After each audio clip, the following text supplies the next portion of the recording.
আৰু মই বিশ্বাস কৰোঁ আমাৰ অসমৰ যুৱ প্ৰজন্মই অসমখনক আশা আকাংক্ষাৰ এক সপোন ভূমিলৈ ৰূপান্তৰ কৰিব আৰু যুৱ প্ৰজন্মৰ আশাক আমি এনেকৈয়ে আগবঢ়াই লৈ যাম।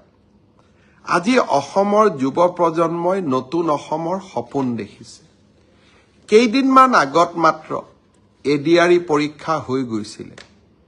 ৰিজাল্ট দিব ফেব্ৰুৱাৰীৰ শেষ সপ্তাহত নহলে মাৰ্চৰ প্ৰথম সপ্তাহত। শিক্ষক নিযুক্তিৰ প্ৰক্ৰিয়া চলি আছে। ৫,৫০০ শিক্ষক নিযুক্তিৰ প্ৰক্ৰিয়া চলি আছে। কিন্তু মই থমকি ৰোৱা নাই।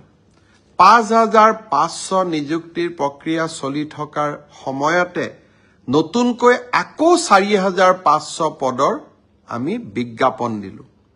এটা এডিআৰই পৰীক্ষাৰ ফলাফল দিম আৰু লগে লগে নতুন পদৰো আমি বিজ্ঞাপন মুকলি কৰি দিম। আশা স্তব্ধ হ'ব নোৱাৰে। আমাৰ সপোনবিলাকক আমি পম খেদি থাকিম আৰু যিসকলে চৰকাৰী কৰ্মসংস্থাপন নাপাব তেওঁলোকৰ কাৰণে মুখ্যমন্ত্ৰীৰ আত্মনিৰ্ভৰ অসম, ছেমি কণ্ডাক্টৰৰ দৰে অজস্ৰ উদ্যোগ আমি সকলোৰে বাবে এখন সপোনৰ অসম ভূমি আমি নিৰ্মাণ কৰিম। নতুন বছৰৰ আৰম্ভণিতে অলপ আশাৰ কথা কৈছোঁ। অসমত নিৰাশাৰ কথা কোৱা মানুহ বহুত আছে।